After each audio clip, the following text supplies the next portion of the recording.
Canavanas, Puerto Rico, Reuters. Among the countless Puerto Rico neighborhoods battered by Hurricane Maria is one named after another storm, Villa Hugo. The illegal shantytown emerged on a public wetland after 1989 Euro trademark Hurricane Hugo left thousands homeless.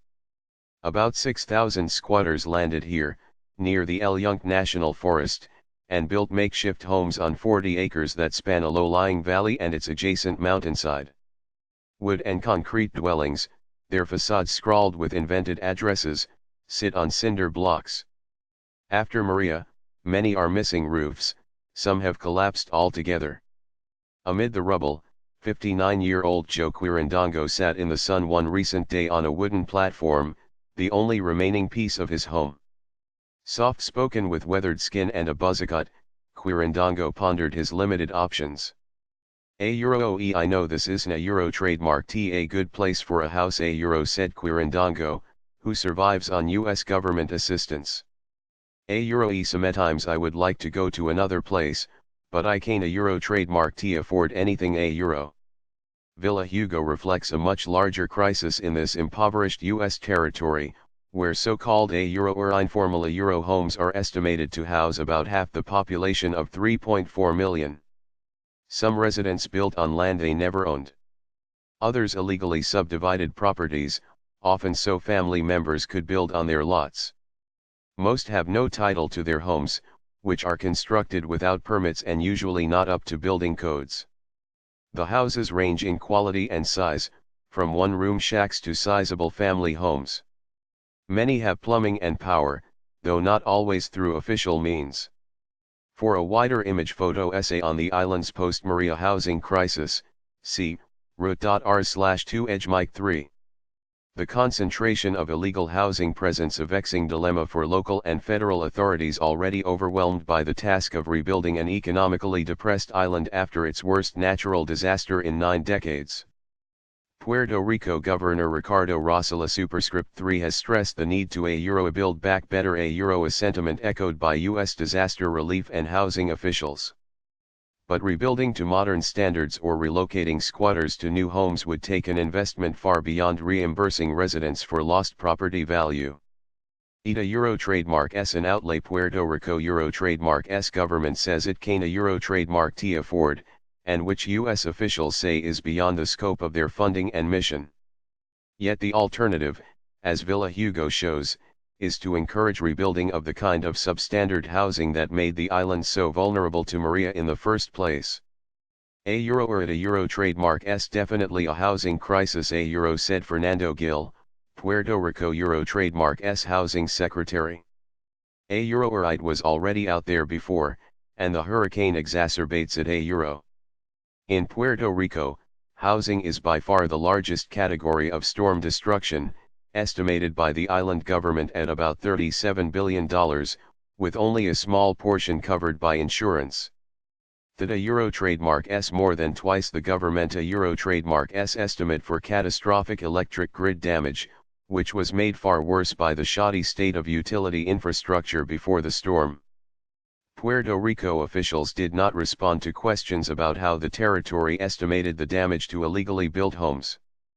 Maria destroyed or significantly damaged more than a third of about 1.2 million occupied homes on the island, the government estimates. Most of those victims had no hazard insurance, which is only required for mortgage holders in Puerto Rico, and no flood insurance. Just 344,000 homes on the island have mortgages, according U.S. Census Bureau data. Officials at the U.S. Federal Emergency Management Agency, FEMA, and the Small Business Administration, SBA, acknowledged the unique challenges of delivering critical housing aid to Puerto Rico. Among them, calculating the damage to illegal, often substandard homes, persuading storm victims to follow through on application processes that have frustrated many into giving up, and allocating billions in disaster aid that still won a Euro trademark be nearly enough solve the Islanda Euro trademark housing crisis. By far the most money for Puerto Rico housing aid is expected to come from the U.S. Department of Housing and Urban Development, HUD. HUD spokeswoman Caitlin Thompson declined to comment on how the agency would spend billions of dollars in disaster relief funds to rebuild housing, or how it planned to help owners of informally built homes. Two HUD officials overseeing the agency Euro Trademark S Puerto Rico relief efforts, Todd Richardson and Stan Gimont, also declined to comment. But the disaster aid package currently under consideration by the U.S. Congress would provide far less housing aid than Puerto Rico officials say they need.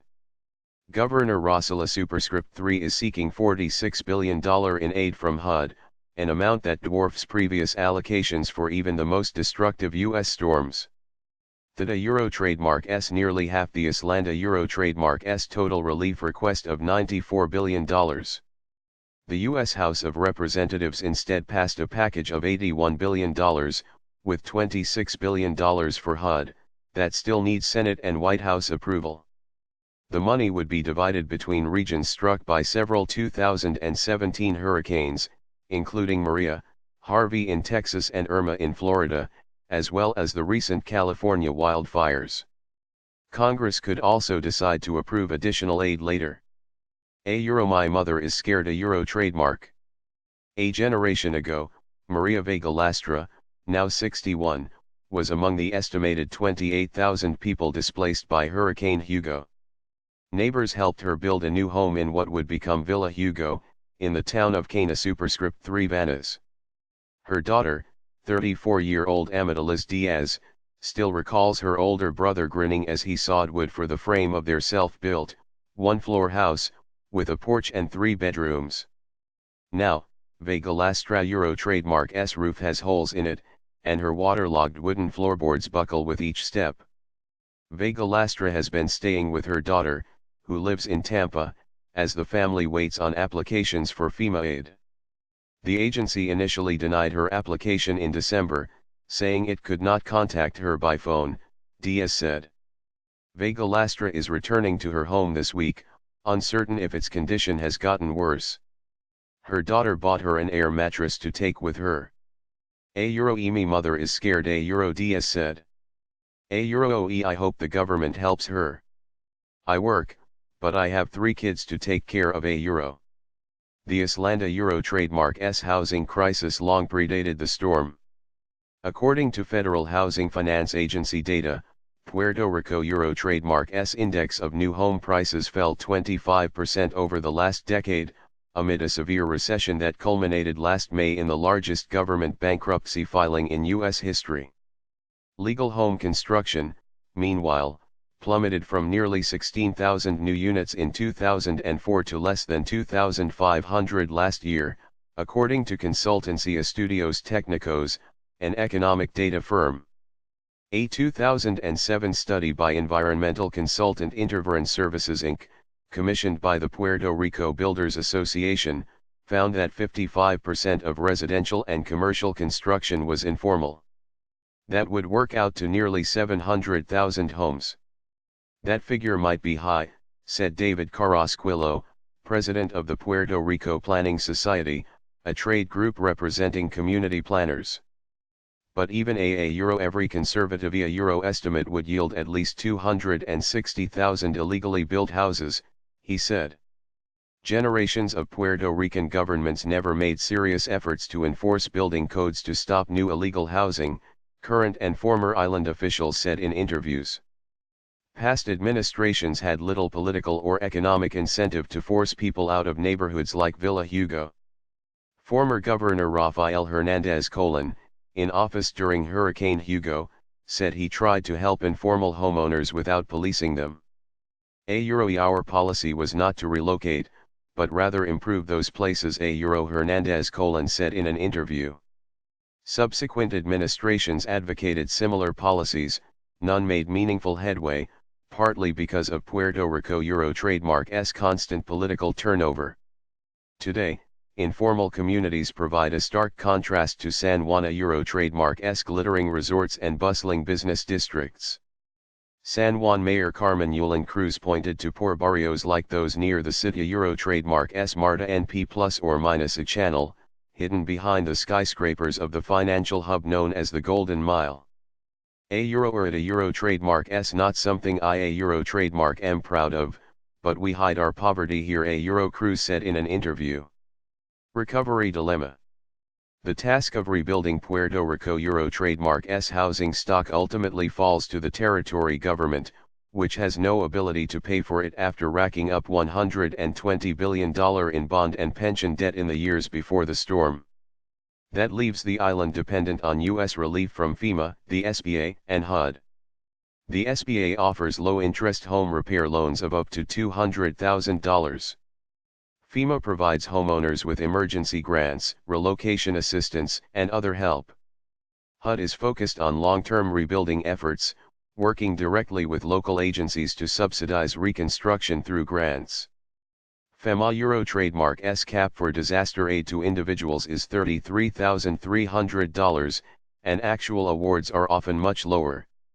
Normally, FEMA eligibility for housing aid requires proving property ownership, but the agency says it will help owners of informal homes if they can prove residency. How exactly to help gets complicated. For example, someone who builds their own home with no permits on land they own is more likely to be treated as a homeowner, said Justo Hernandez, FEMA Euro Trademark S Deputy Federal Coordinating Officer. Squatters who built on land they didn't Euro Trademark T own, however, would likely only be given money to cover lost items and relocate to a rental, he said. Several Villa Hugo residents said they received money from FEMA, but many didn't Euro Trademark T know what it was for and complained it wasn't Euro Trademark T enough. Lourdes Rios Romero, 59, plans to appeal the $6,000 grant she got for repairs to her flooded home, citing a much higher contractor Euro Trademark S quote. Neighbor Miguel Rosario Lopez, a 62-year-old retiree, showed a statement from FEMA saying he was eligible for $916.22, €, to perform essential repairs that will allow you to live in your home €. Without money for major changes, most homeowners said they planned to combine the aid they might get from FEMA with what little money they could raise to rebuild in the same spot. FEMA does not police illegal building. Code enforcement is left to the same local authorities who have allowed illegal construction to persist for years. Quirindongo is planning to buy materials to rebuild his Villa Hugo home himself with about $4,000 from FEMA. It will be the third time he has done so, having lost one home to a 2011 flood, another to a fire. €, I just want to have something that I can say, €, this is mine, €, trademark, €, Quirindongo said. Giving up. Many others appear to have given up on FEMA aid because the agency Euro Trademark S application process is entangled with a separate process for awarding SBA loans to rebuild homes. FEMA is legally bound to assess whether applicants might qualify for SBA loans before awarding them FEMA grants. If an applicant passes FEMA Euro Trademark S cursory eligibility assessment, they are automatically referred to SBA for a more thorough screening. Applicants are not required to follow through on the SBA process, but they cannot qualify for FEMA aid unless they do. FEMA only provides a grant when the SBA denies the applicant a loan. FEMA said it has referred about 520,000 people out of 1.1 million total applicants so far to the SBA. But as of Monday, only 59,000 followed through with SBA applications. Of those, some 12,000 later withdrew, SBA data shows. €, or as soon as people see SBA they say, €, I give up, I don't Euro Trademark T want a loan, I can't Euro Trademark T afford a loan Euro Trademark FEMA Euro Trademark S Hernandez said. SBA spokeswoman Carol Chastang said the agency is working with FEMA to educate flood victims on available benefits and the application process, including sending staffers to applicants' Euro Trademark homes. 330,000 vacant homes. Before the storm hit, Puerto Rico already had about 330,000 vacant homes, according to Census Bureau 2016 estimates, resulting from years of population decline as citizens migrated to the mainland United States and elsewhere. Puerto Ricans are American citizens and can move to the mainland at will. Puerto Rico and federal officials have considered rehabilitating the vacant housing for short and long-term use, along with building new homes and buying out homeowners in illegally built neighborhoods, according to Gil and federal officials. Rosala Superscript 3, the Puerto Rican governor, has said the rebuilding plan must include a fleet of properly built new homes. Gil, the housing secretary, said the administration would like to build as many as 70,000 properties. HUD officials declined to comment on whether the agency would finance new housing. Its Community Development Block Grant program allows for local governments to design their own solutions and seek HUD approval for funding. The cost of constructing enough new, code-compliant properties to house people displaced by Maria could far exceed the available federal aid. Making them affordable also presents a problem. Puerto Rico Euro trademark S subsidized Euro social interest housing Euro geared toward low-income buyers, typically provides units that sell in the mid-$100,000 range, with prices capped by the government. The Euro trademark S beyond the means of many displaced storm victims. Gil offered little detail on a solution beyond saying it will include a mix of new development, buyout programs for owners of illegally built homes and other options. The answer will come down to how much Washington is willing to pay, he said. He invoked the Islanda Euro trademark S territorial status and colonial history as a root cause of its poor infrastructure and housing stock before the storm. It is precisely because we have been neglected by the federal government that the Islanda Euro trademark S infrastructure is so weak, he said. Many Puerto Rico officials continue to advocate for bringing relief and legitimacy to squatter communities like Villa Hugo, rather than trying to relocate their residents. Canovanas Mayor Lorna Soto has been negotiating with island officials to provide property titles to Villa Hugo Euro trademark S population. The vast majority still don't Euro trademark T have them. Euro trademark S long overdue to recognize that they are not going anywhere and their communities need to be rebuilt with proper services, Euro Soto said. Diaz said she supports her mother Euro trademark S decision to return to Villa Hugo, regardless of what aid the government ultimately provides. I grew up there, Diaz said. Everyone knows us there,